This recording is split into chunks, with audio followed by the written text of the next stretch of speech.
What's happening, people? It's Blakademik. We are back for another episode here on our platform, Blakademik TV, with myself, your host, Jordan Jarrett-Bryan. Now, on the show this week, we're going to have some fun. We're going to talk about music on the show this week, but in particular, verses. So many of us have seen and been getting involved in all the verses that popped up throughout the spring period. And for those of you who don't know what the verses are or were, it's a platform that's been created by the US R&B and hip hop rapper, I believe, Swiss Beats, who basically gets two artists, if you like, from a similar genre, similar field, to go through some of their catalog, some of their music. I don't know if it was 10 tunes for 10 tunes, but each artist would kind of play tunes, have a little chat amongst themselves. And I think during the lockdown period where morale for everybody was quite low, the verses really offered an opportunity for people to kind of really enjoy some music that they might have forgotten about, but some artists that are very well respected and held within their scene and their community. And they did quite well in matching up and pairing up a lot of these artists and individuals, comparing them, catalog, and also prestige within the industry as well. And it was at a time, as I mentioned there, that people were kind of a bit low, and these verses kind of give people a little bit of a perk. And there's about 10 or so of those that happened on Instagram. I'm sure if you're not on Instagram, you can catch them somewhere on YouTube or somewhere else. And they were a really big success. So many views, so many people got involved in a lot of these battles. Actually, battle's the wrong word. They're not battles because they were very conscious of making them not sound clashy. They were very kind of an appreciation of their music rather than a competitive nature to them. And we want to discuss on the show today some of those verses, but more importantly, looking forward to who will be the people doing verses in, say, 2050. So who do we think are the artists now that have the longevity to really bring their catalogue and their artistry to have a verses in, say, the year 2050? And to do so, I've got a fantastic panel of guests with me on the show today, starting with the MC and artist. We have Wanda, who's been on the show before. She's back joining us again for this discussion. We've also got event planner of some of the biggest events, musical events in the world, joined by Nadu Plaka here as well. We have writer and storyteller Neef. Some of the publications that he's written for include GQ and The Guardian. And finally, we've got four guests this week. We're spoiling you guys out there. Our fourth guest is the artist and songwriter Annabelle Spooner. Guys, how are we all doing? Are we all nice? Good, thank you, Karen. Thank you. Good. Good. So guys, kind of drill down into the verses and kind of looking forward to who we think is going to be kind of killing it in the next 20, 30 years. I want to just kind of get a sense of all your kind of musical taste to start off with. So just kind of who are the artists around right now who you think are the biggest, most exciting? Who are the artists for you that are killing it and doing really, really well? Anyone can jump in. Feel free. I'll jump in. So there's an artist by the name Tawiah. She's been around for a long, long time. And she came off the back of kind of Mark Ronson, but she's been around. She's from the Brit School. Her stuff is kind of, I don't even know, indie, pop, folk, R&B, soul, and she's got staying power. She's also my cousin, but bias aside, she's incredible. She's one to watch. She's incredible. And then a guy called Jermaine Riley, who's got catalogue as long as I don't know what, and everything, visuals, vocals, videos, songs. He's another two UK artists I think are going to be doing verses in a long time. Yeah. Okay. Anybody else? Who else are we feeling out there? I'm going to sort of bring it to me myself, I think. But also, I think that there was a verses done, but I don't think this was on Swiss Beats' actual thing. Burna Boy and WizKid. Because Burna Boy is reasonably well, for me, reasonably in the last 6 years or something. So it's reasonably new. Because they're doing the verses was like Jill Scott's and Alicia Keys. So it's artists that was No Signal, wasn't it? Yeah, so so I'm thinking they would be on the verses one in the future. Yeah, okay. Yeah, because so you think those guys will be around in 30 years from now? Yeah, so I reckon Burna will be around in another 5-10 years. Yeah. So we can do his verses in about 10 years' time. We'll be watching. Okay. We'll all be watching. Neef, who are you feeling? The two that for me that stand out is Kojey Radical and Kano. I think starting with Kojey Mm. he's like an amazing artist from East London, Hackney, but also from Ghana. And he makes you can't really pin him down into a box, which I think has, I guess, going to have been a struggle in terms of where people place him. But I think I've seen him over the past 6-7 years, just every year grow a bit bigger, a bit bigger, a bit bigger, and he's really grown this kind of cult following who really engage with his like music, which is so personal and so revealing and so open, and like really helps people. And I think he's going to be massive, and I think he's going to definitely be around in 10 years, 20 years, because I think he just has makes great music, blends music with message, like many of the great musicians of their time do. And I think so he opened for Kano at the Royal Albert Hall last year, and I think that brings me to another one. I think Kano's 100% going to be around in 20, 30, 40 years doing Verzuz challenges, because I think he makes music that is really reflects what people are going through in this time period. I think when we look back on, say, this time period a decade back, and you look at what are those albums that define the times, I think Hoodies All Summer, Made in the Manor, Home Sweet Home before that are going to be some of those names that I mentioned. So those are the two for me. Nadu, who's doing it for you right now? Who's out there? Well, my own personal taste in music kind of differs from who I think may actually be out there longevity-wise. Like me, definitely American artist Lucky Daye is one of my favorite kind of sounds to listen to these days. Yeah. But I definitely have to agree in terms of like Burna Boy, for kind of coming out of the African market.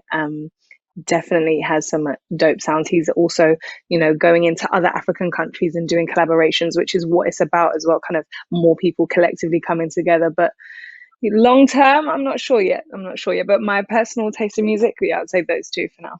Okay. And what do we think is important? What do you guys think is important in terms of we'll get to longevity in a minute, but being a successful artist in 2020, what today are the elements that make a successful artist? And how much that changed maybe from what made you successful 5, 10, 15 years ago, if anything at all? I think one of the things I've seen with artists these days, like someone for me who has been around for 10 years plus, like a Tiny Temper, who has kind of gone through the trenches, built up here. It took him 10 years to get where he was. It's another 10 years now that he's kind of been doing stuff, but he's now obviously having to be versatile and go into other aspects of generating revenue, through fashion and other things, clothing lines, collaboration with brands, because the music industry is a machine and it's designed to kind of chew you up and spit you out. So I think you have to be thinking a lot differently. Years ago, you didn't have as many platforms as you do now, be it online, social media, inclusive of the shows that kind of make you 15-minute star. Like, you have to be hitting numbers in that respect. So I think in order to stay long and have a real impact, you have to be versatile and expand kind of what your reach is. No, that's what I'm saying. Versatility, I agree fully. Like you have to be versatile. You have to move with the times as well. And I don't mean change yourself, but you have to keep growing. You have to be willing to change, and I guess that's fitting in with versatility. So yeah. I'd say authenticity as well, because I think about Lauryn Hill, who's had one album basically, apart from the Unplugged. She's had one album, and it felt like she poured everything that she is into that album, and it felt like no one kind of directed her on how to be, and you feel it when you listen to it today. And how old's the album? What, 20 years? 20 years old or something like that? So I think it's people that are authentic, and I think when we've been in lockdown, and we're having to see what people are actually going through and who people really are without, the facade of like, oh, I'm doing this today, I'm doing that. You can see it in the music, you can feel it. And I think authenticity, I think we need to see other human beings in music as well now.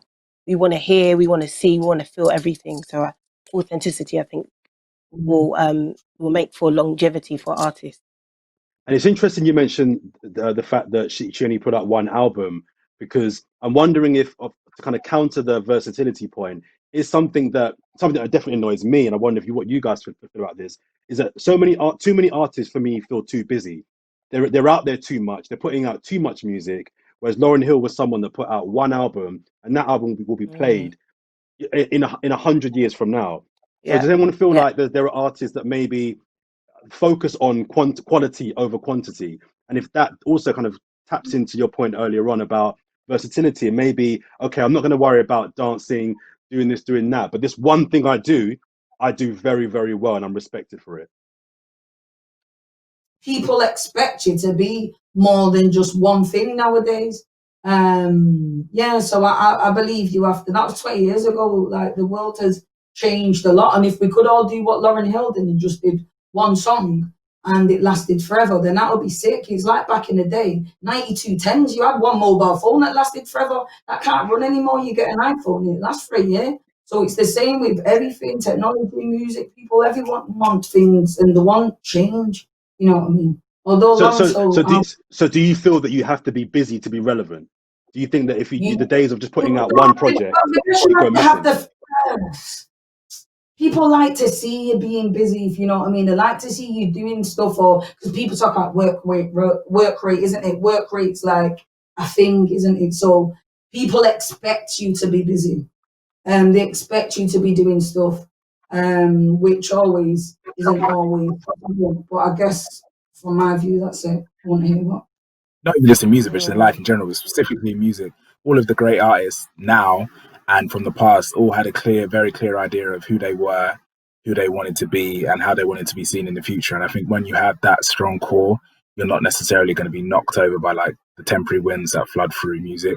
I think, I think you look at like people like Jay-Z, Kanye, Kendrick, Cole, all had a very clear idea of who they were. Some of them figured it out during those first early years of their career, but then developed that clear idea, understood what success would mean to them, and then kind of honed in on moving in that direction. So I think for some people, success is like being a massive single artist and not really caring about albums and stuff like that, which is fine.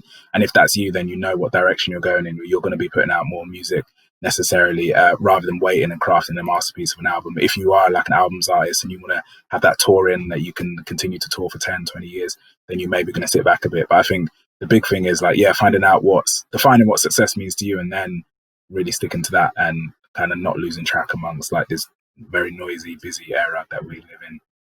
And is there anybody out there, guys, that is big and successful who you just don't get? Is there someone out there that's, it could be a singer, rapper, whatever, who's massive, who just like, I just don't get why this person or this group are as big as they are? We won't be here forever if you want to answer that question. Come on, man. 6ix9ine. That's my 2 cents. Oh my God. Popularity contest is not about music now. I think I'm not a 6ix9ine listener or fan, but I get it. Like, I get why people are listening to that. I think they're all. Please elaborate. I have no idea as to why. Elaborate. Yeah, come on, Nick. Tell us why. Because we're in a situation now where rap and music has evolved to, it's not just about the core ideals that held up rap maybe 10 years ago, 20 years ago. You have a new generation who aren't from them same environments, who like avidly devour the music. If Sauce was out today, most of these rappers will be on half a star. Even at like, they'll have one of the edges of the stars of 1 star. They'll even have 1 star. You know what I mean? Come on. I'm not saying it's right. I'm just saying I get why that's the case. All right. So Neef earlier on mentioned Kanye West. Now, for my parents' generation, they would probably argue the biggest artist of their time. It's debatable, of course, but they'd probably say Michael Jackson.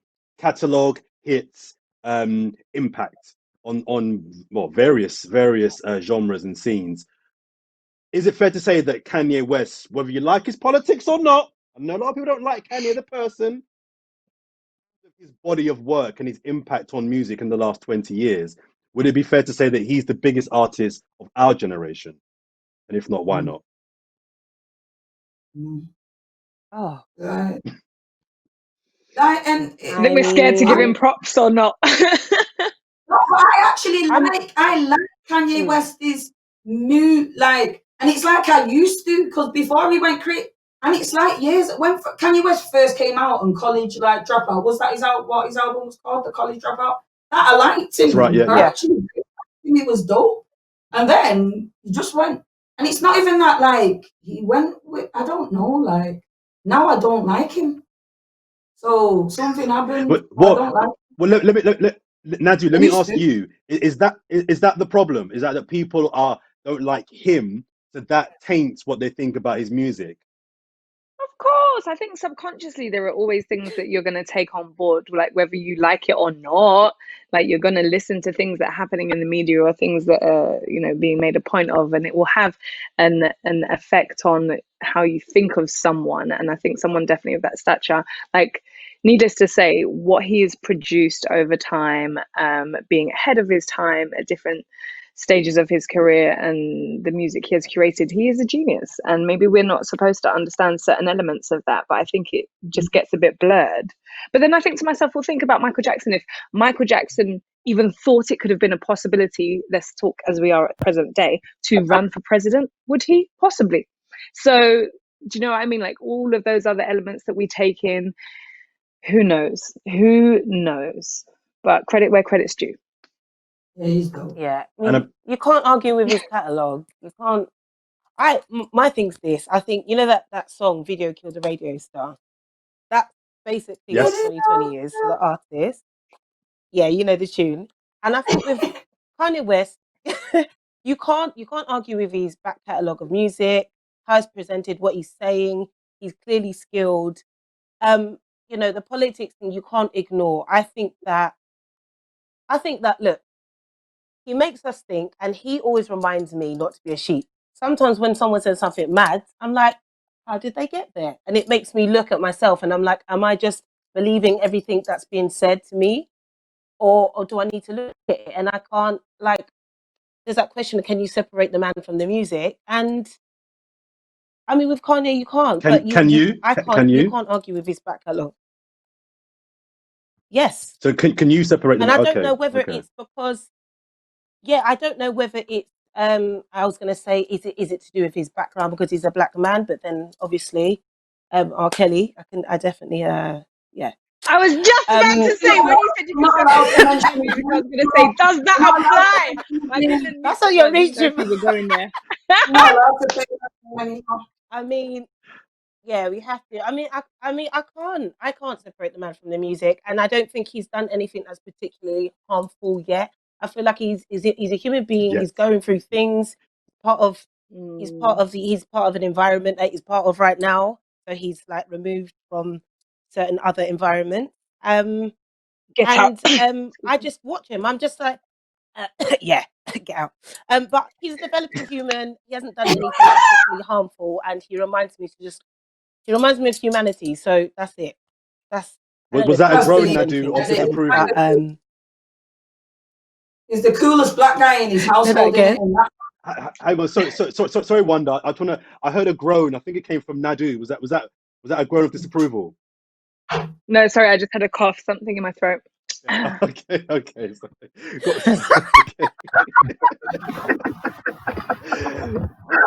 Go on, Neef, because you brought up Kanye. Would it be fair to say that he is the biggest artist when you factor everything into the pot? He is, and put his personal situation aside, he is the biggest artist of our generation. Yeah, I think kind of inevitable I think when you look at just the music and, as you say, factoring everything into the pot, I think so. He is, whether that his kind of views are very questionable or they have become questionable. But I think he is. When you look at the list of albums he's made that have been critically acclaimed, and then you look at the musicians that he's directly inspired who are now huge musicians in themselves, I think that's always a good way to judge how influential a musician has been, is looking at the tree that has spawned from around them. And you look at Drake, you look at Travis Scott, you look at all of these, J. Cole, Kendrick, all these people who have really said that they were inspired by this guy at some point. I think you really have to acknowledge that, he is definitely, the argument's there for him to be the biggest. And I think his political views have then kind of tainted a lot of how we receive him. But that's only for a group of people. I think when you look at out into the world, he still has this massive influence, especially across young people across America and stuff. I think he still does have that influence. It's just shifted to a different circle, different base now. Okay. Let me ask all you guys, do you feel we have any lifers within the black community when it comes to music? So those that don't know what I mean by lifers, artists that are going to either be around for the next 10, 20, 30 years, or definitely their music. So I think it's fair to say that Adele, whether you like her or not, she has tracks that are going to be played for the next 30, 40 years. Ed Sheeran, like him or not, he will have tracks that will be played for the next 20, 30 years. Who are the lifers within the black community? Beyonce will have tracks that will get played. Beyonce is sick, mate. She's a bomb. Oh, you guys I are don't think we ever receiving my mentioned her because I feel like she's just like a standard. It's just like, of course, Beyonce. Yeah, she's like the default friend. Beyonce. She's sick. Who else? Pharrell. Okay. Yeah. Like longevity for me, because like I was saying, when he started off in the beginning, a lot of stuff he was before his time, and he still continues to produce amazing songs and do like support amazing brands. I was saying with McDonald's, even he helps kind of boost them unknowingly. But yeah, he's definitely one for me. Tell us that story for those that don't know what he did with McDonald's. Oh, how long do we have? So it's just something. So he himself, Pusha T, Justin Timberlake were involved with writing. I think he produced a song that Justin Timberlake did called "I'm Loving It," and then McDonald's jumped on the bandwagon. So they were like, "Oh, we're going to produce this track."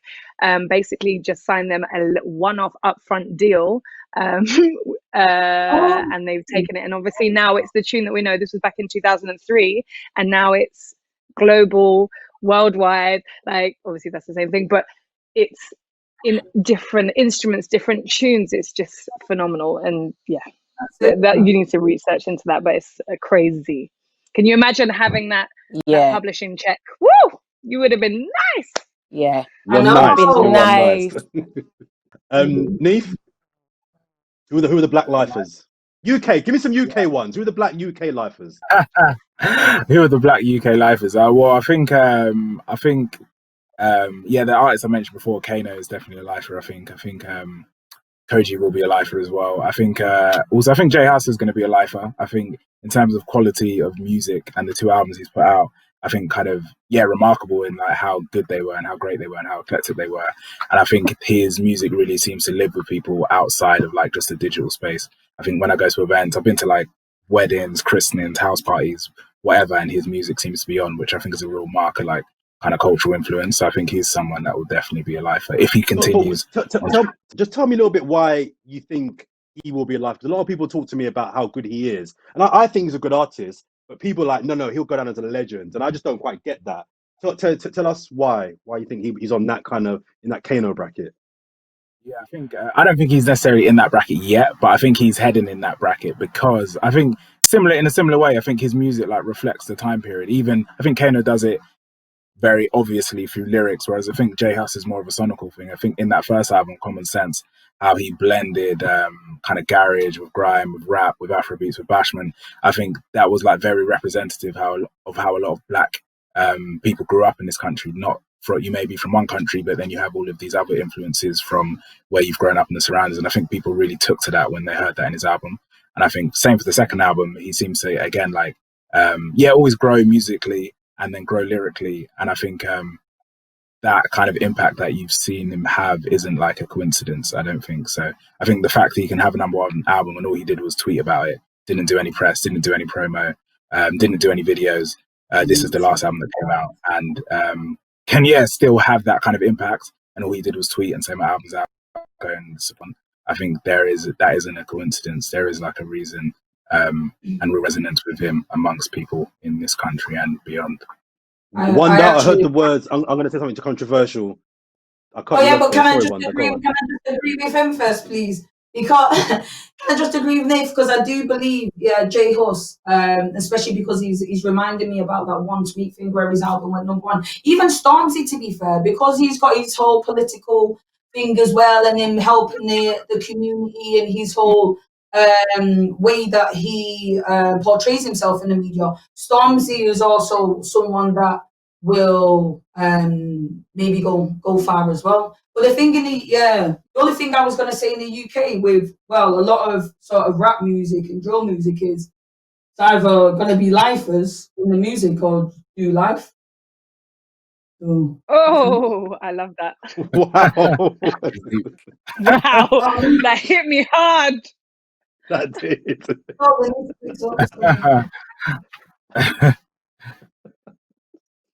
Bars. Okay. All right. Wow. That's thrown me. I don't know if you guys have seen, going back to the verses. The next one lined up is Snoop Dogg versus DMX. And I don't know if anybody else thinks that's a little bit of a disrespect towards Snoop Dogg, because I like DMX. DMX was, when I was in school, DMX was the guy. But does anyone else think that's a little bit of a slight mismatch? And you've got big Snoop Dogg and DMX, or does that feel like a kind of correct matchup? They both got the dog thing, isn't it? It's the dog thing. Dog thing That's going what on. I thought. I think DMX is sick. DMX, come on, man. Rough Riders. They're both like, sick. No, because I loved DMX like when I was growing up. So I know Snoop Dogg maybe came a bit before him, and maybe about 5 years or something. But DMX, he's got the body of work to match up against it. Against Snoop Dogg. Just maybe in the track I can hear in my head, like, mate, DMX is coming with it. I'm not even joking. Like, come on, DMX had one litty album, one sick album, and that was it. Come on. No, but can they put his Rough Rider stuff with it as well, or not? I don't know. Yeah, because they put collab. They put songs that the artists collab. If he does Rough Riders and stuff, then he's got a lot. Okay, Yeah. all right. You'll probably have more than you think. You'll probably. But then I'm thinking, like, who would you match with? Who would you pair them with, like, as alternative options? Because I understand what you're saying, Jordan. Because I don't know, it kind of is like, I don't know, Snoop. You can't really touch him like that. It's like, oh, Snoop. And don't get me wrong, like the last 5-10 years, Snoop Dogg went mad. Like it got to a point where techno man, rock man, reggae man. If you pay Snoop Dogg 200 grand, you could get a feature from Snoop Dogg. He was everywhere. It's like, listen, bro, can we not? Him and Eddie Murphy did a really good tune, reggae tune. What anyway, big tune? This is mad. So who are the verses that you guys? I'll come to. Who should I start? I'll come to you first, Annabelle. Who are the verses that you would like to see paired up over the next kind of few months? Who do you think would make a really good verse? Oh. Her and Jhené Aiko. Yes. And I know they're both relatively, like, her's relatively new on the scene, but I just think that would be our modern day like healing. I'm quite into that, and yeah, that would be really nice. Nice. Her and Jhené. I love that. Bang on. In terms of UK, I'd like. Who would I like to see? I think I'd like to see Skepta go up against someone. I'm not sure who, but I think he's got the body of work and he's got the longevity that I think a Verzuz deserves. So I think he could definitely sit in that spot. It'd be about who you pair him with. I'm not sure who. And Nadia, who are the ones who give me a Verzuz that you would like to see this year? I'll throw some curveballs. LL Cool J, Queen Latifah. Hey. Oh. You and I see why. You and I see why. Have there been any? So if it comes up, no, that I said it first. There was an Alicia Keys and a John Legend, but I don't know if that was a Verzuz or the other one. Oh yeah, John Legend and Alicia because of the piano thing. Sick. Okay, and I want to just wrap up, guys. Finally, just talking a little bit about the online performances that we've seen on Verzuz and other platforms as well, and kind of moving forward, whether you think this will have what impact this will have on the live music scene, so gigs, clubs, and if you think you can see more artists taken to online platforms to do kind of online gigs, and if so, if that's a good thing or a bad thing. Bad for my business, number one. Are they getting paid for these online things though? Yeah, are they getting paid? I was going to ask. Are they getting paid? If you get paid for gigs, if you're not getting paid for online stuff, then no, that's the answer. Normally with brands, it depends how reach more people. I think it's great for artist development. Like, if there are loads of there are many, especially in the UK, new incredible artists. So it's a great platform to begin with. But going forward, it's like, pay people what they are worth. Like, people need money. People need to keep the lights on. If you want more music, you need the money as well. So it's good in a way to introduce us, but I don't know how great it is and sustainable it is financially for those artists going forward. Plus, I believe like there's an experience that you get when you're live. Do you know what I mean? Even just meeting new people and just feeling. Sometimes you know when you feel the music on you, like, and just the atmosphere, the surroundings, like just being at a gig is different. Doing it on the screen, you know what I mean? It's you get an experience instead of just watching. Like you can just watch Netflix and it's just gonna be. You know what I mean? 100% agree. 100% agree. For me, like events not only is my life and my bread and butter, but it is a full-on experience that kind of makes an event. Like I think for the interim, for kind of what we're having to deal with globally to manage, I think it's something that's come in and is kind of filling a gap. It's definitely a niche market as it stands at the moment. I also have a course that's 10 steps to do an online event for anyone that's interested, only £20.